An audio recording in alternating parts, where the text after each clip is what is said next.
Hello, everyone. Welcome to the Denied by the Crossbar podcast. I'm Daryl, your host. I'm joined by Touchline Lee. How you doing, Lee? Okay? Yep, very good. Enjoying the international break. Not. Okay, guys, as an international break, we thought we'd do something different. I gave Lee a task to choose a football rule that he would change or adapt to how he would like it, and I did the same. We haven't discussed it. We've just discussed the subjects that we were going to do so we wouldn't get the same subject. And we thought we'd put it towards each other and see what basically we agreed with it or not. I wanted to get a spontaneous reaction from each other. So we haven't discussed it. Lee, have we? No, I just know the subject matter and I agree straight away. I can guarantee you're going to improve this. I'm hoping so. Okay. All right. My rule change would be the offside rule. We've had so many problems over the years. They've even brought in the automated system. There's still problems with that sometimes. So I thought I'd do the offside rule. I personally think the offside rule should be changed to your leading foot, your toe. That's where the offside line should be drawn. I know people are leaning forward. I've seen people get judged by their arms, by their shoulders, by their knees. I think if you was to basically get judged based on your front toe, your leading foot, your toe to the nearest player's foot, that should simplify the rule and hopefully just make it a lot more clearer for everyone and help the referees and the linesmen and the VAR in that. What do you think about that, Lee? So you're saying the attacking foot in line with the defender's foot, but the ones that are nearest to the offside line, basically, like whatever That's foot right. that is. Yeah. Okay. Your leading toe. Yeah. So that'd be your toe would be the mark where that's drawn from. Whereas compared to your knee or you're leaning forward on your knee and you're drawing mine from the head. Yeah. I think if you Yeah, no, I think, it makes sense. Like, we're playing football, aren't we, at the end of the day? And you just said, like, we're getting, like, shoulders to knees being the lines that are drawn. I can see some people's counter straight away would be, like, we still see heads, chests, and knees being important. You can take a touch of the ball with a part of your body that's further offside than your foot. So I can kind of see, like, a head, obviously, being an issue, but at the same time, it's football. The ball's played with guys running on the pitch, so the foot makes sense. I've always thought, Arsene Wenger said it, I think, and it's always been in my head, the whole daylight rule, rather than it being, as soon as there's a gap of daylight on that view side on, then it's offside on the side. But yeah. I always find that I understand what you mean that he means by that, but I always think that technically it's still offside in my eyes. That is still offside. I don't know if you can just give the advantage to the striker because we want to see more goals. I think we'd much prefer it to be fair, a fairer game than you having a goal and then there's going to be that controversy of, but he was offside. We can see this, that, and the other. I think if you was to make it by your toe, by your leading foot, because we've seen the lines getting drawn on your shoulder and then to your foot. And sometimes they give it from a weird angle. So it looks like the lines are not blurred, but they don't look in line because of your drawing from your foot compared to the person's head or your shoulder. And I think that eliminates all that. And it just brings it just basic down to my foot and his foot. He could be on the turn and it'll be the back of his foot, but it'll still be my leading toe as in line to the offside position running on. Okay. I have got one more question. Okay. Does that give an advantage to an attacking player who is, in my head, the majority of the time, the attacking player is running towards the goal, while the defender would then be turning back to goal, usually in that sort of position where an attacker's leg would be further ahead. So does that possibly actually go against what I just said? I'm now thinking about it. Would that mean that attackers a lot of the time would be more offside, potentially, than a leaning defender over a foot that's ahead sort of thing? Well, it depends on the position of the defender, doesn't it? Because if you're a defender where you're trying to play a high line and I'm going to run through past you, you're going to be caught on your heels. So that might make you want to play a bit deeper. But then if it's the other way and you're chasing me and we're side on, then my foot and your foot, we're going to be both running the same way. Level. Yeah. No, I like it.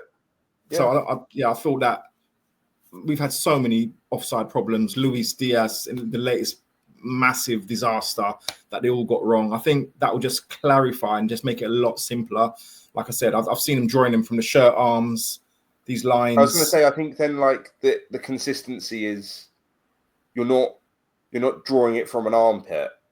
This is what I mean, down to someone else's knee, for instance. It's just going to be the toe. It's just always the toe. I don't care how much you're leaning. The lino. Yeah, I think it helps the lino. You've only got to look at the feet. You don't have to worry about everything else. When his head, exactly, it doesn't matter. His head to his Keep feet. Your eyes level with the ground, and you're going to be able to see protruding boots. And everyone wears multicolored shoes now, anyway. So actually, it literally like marks it out even easier. It's like so clear. Plays at the back of the day. The black boots, like that's a pain. Yeah, but like now the lino can even be like, oh, that purple boot was definitely further than the orange one, forward. And then you can have a look and go, oh, like it was that guy. Like even if in the moment you're just seeing, I do agree with you, Daryl. I think it's about time there's a change to this offside rule, and then we get something that's adds consistency, like this armpit thing, and it's just bizarre. Yeah, it gets my nerves. I'm fed up of seeing it. I'm fed up of them. You know, one time it's your shoulder and it's your arm, then it's heads forward because you score with your head. So we're going to mark it from the head, and then the arm while you're running backwards, your arm sticking out. So we're going to mark it from that. The defender. I think that's just too much nonsense. I think we're spoiling the game. You know. Yeah. I understand where, like you said, with the Wenger thing, they would see one more goals, give the attacker the benefit of the doubt. I think I prefer to see a fairer game than them scoring a goal and then, you know, you lose the game, you get relegated and you're going to moan and say, but he was offside. Technically, he was offside and there's that problem there, you know? I think that eliminates it. That's what I came up with. Lee, how about yourself? What's your rule change? I found it difficult because I thought of a few, but I couldn't actually think how to make it work. I was thinking handballs, but everyone's tried, and as soon as you talk about hands, it just doesn't work, does it? Because is it too far away? Was the ball too close? So I actually took it away from the pitch, and I thought a rule that we see that maybe goes under the radar slightly is registration rules in football. Squad registration rules, right? Squad registration rules for Premier League, but then I even thought this would kind of cover the whole professional league pyramid in England. And I'm only talking about England because a lot of clubs already do this. So European football qualification, European football registration rules, as in Europa League, Champions League, clubs have to register homegrown in-club players. That's homegrown by your club, not English by your club, not just nation. From your club, right? Yeah. Yeah. So currently in the Premier League, you have to register English homegrown players. So all that covers is anyone between the ages of 18 and 21 that have played in England. I'm talking about that's from anywhere. I'm talking about between the ages of 18 and 21, they have to have been at your club. And I think this should be maybe 3 to 4 players in your named 25-man squad. I think 4 is a fair number, and it would mean that people spend a bit more time, a bit more money, and a bit more care developing youth through their club. It would mean grassroots level football gets more acknowledgement and possibly more funding because more clubs are going to want the talent to be coming through. It also means that as a national team, we'll have better developed, better quality youth players that have had more playing time than just under 21s football. Yeah, they won the Premier League for the under 21s team, and then now they're 23 years old. They're getting thrown into an England team, and they haven't really had any senior minutes. This would mean that we're seeing it more. Doesn't mean that you have to play them constantly. I'm not saying name them in the starting 11, but if they're in that 25-man squad as a named member, then we should see more teams giving more, caring more, and trying to develop the squad a bit more. I think it's good. And I think it's seen in other European leagues. And I think it makes sense that we should be pushing for it a bit more. Yeah, I hear that. What? So we're talking about not just Premier League, we're talking about the professional leagues all the way down to League 2? I think so. Yeah, okay, I think the professional football leagues, yeah. Yeah. that's a good idea. I think that helps the England national team or the country national teams wherever in the UK as a whole. I totally agree with that. What would bother me with that is for instance, your teams lower down, like your Portsmouths, lower down divisions. Now they're going to have to try and have better training facilities, spend more money on bringing through those youth products. So does that can get them into financial debt? Some clubs maybe not going out of business, but getting to that point on the brink because they're going to have to invest in these players to keep up with that rule. You know? Yeah, but at the same time, every club in each league will be facing the same rule. So it's not like Portsmouth now have to go out and spend more money because, of course, they don't have to go and spend more money. They're still going to have homegrown players. But if they don't spend more money, then that registration slot of the 3 or 4 players are going to be filled with 3 or 4 players that aren't good enough to make their team. Well, then that's where this development and maybe more scouting, maybe it's not their own youth system, but they have to expand their search slightly. Instead of the south of England, they have to start moving around. This doesn't even mean English, remember. If a 16-year-old is brought over from Portugal and but that's not allowed, squad, though. You're not allowed to do that anymore. No. So players that come over have to be 18, don't they? But 18 is fine. I'm just saying, but 18 to 21. Over. Yeah, sorry, not a 16. Yeah. So an 18-year-old, though. But these things where they could now be going and broadening their searches slightly. I think Portsmouth, I do see what you're saying because finance-wise, that is a bit more tricky. But it does benefit them because if Portsmouth do invest slightly and in 5 years' time they have 4 or 5 good players that can fit in their first team, well, then these are quality players that have had good experience in a senior squad at potentially a younger age. This is a factor for Premier League teams to want to go and buy English homegrown talent. It helps for registration, but these players also will have had more experience and developed better, possibly quicker as well. Yeah, I agree with that. For instance, what I've just said with the debt, for instance, the financial side of it, you got to think of the other side. For instance, if Portsmouth was to go and invest and end up getting 2 or 3 top players that developed him, now they're only going to they could sell that to a Chelsea or a Manchester United for a 2.5 million transfer. That's massive money. 1 or 2 of those every few seasons can be exactly changing. Change the scope. I think we would see. I think it would be interesting as well because you would see this happen a bit more, like Spain, Italy. You see youth players moving to what you would think is rivals, like a lot. We discussed this before. You go and look at some. I bet right now there's a player that's playing for Roma that's like 21, 22 years old who started their career in Lazio. Yeah, definitely. We've seen it recently with United and City, actually, didn't we? Where they and Arsenal and United, a couple of youth players moving between the clubs. So I think you would see it a lot more often. I think it would be a bit more exciting. But also we would have more opportunities for younger players to play senior minutes because at the moment it's just not seen. But everyone would be on a level playing field. So it wouldn't feel unfair that a smaller club or a newly promoted club have to do this because everyone has to do it. But surely that will just... You're having more younger players, English players, into the squad. Like years ago when you had your Phil Foden playing alongside David Silva and De Bruyne. That's obviously going to elevate his level. Exactly. And bring in Rico Lewis's of the world. Exactly. Playing with better players, developing more as they're playing with better caliber players, Yeah. And I'm not trying to say you have to start them. They have to be in the named squad. No, the 25 players that are registered, in that 25, you have to have 3 or 4, whatever it would be. Perhaps this would be a rule that is introduced soon, but comes into effect later on so everyone can prepare for it.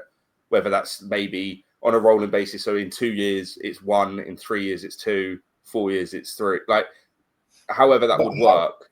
If they were trying to, because there's going to be certain clubs that will take it seriously. There are clubs in the Championship, for instance, someone like like a Middlesbrough that would take it seriously. They want to build a new young training ground for the youngsters. For that infrastructure to come in, it will take 3 to 5 years to get financed and built as well, I think. Yeah, but I think then we could, if this was an actual thing that came ahead, it would have to be something like in 8 years, it is properly in place in your 25-man squad. Whereas in 3 years, it's only one, because then it allows everyone. And also, if it was said now, then it's not like you have to go and build this whole new facility and stuff. But maybe everyone's got a youth squad. Maybe a little bit more care is put on them, and maybe you'd see. Do you know what? In that FA Cup game, we are going to give a bit of running time for the centre mid that we've got, this 16-year-old that we want to get a new contract for. So I don't know. I think if other places can do it, then England can do it.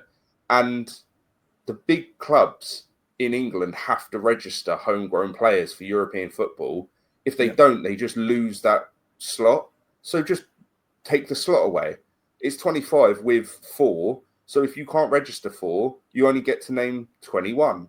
And that's on you as a club. Like, that's how that should work. Because what a issue your club must have if you cannot get 4 named. Like, that's ridiculous. Yeah, I agree with that. I think that'd be a really good rule change, because it only help develop the British game, basically the English game. But what would stop someone like a Chelsea, like a United? Let's use Chelsea as an example, to go out and buy the top, the top 10 from the clubs. Like, imagine it was Leyton Orient, Middlesbrough, a Wrexham, someone like that. Fuel that's got top young players. Buy them all in, pay them. We'll pay you 50 grand a week for an 18-year-old.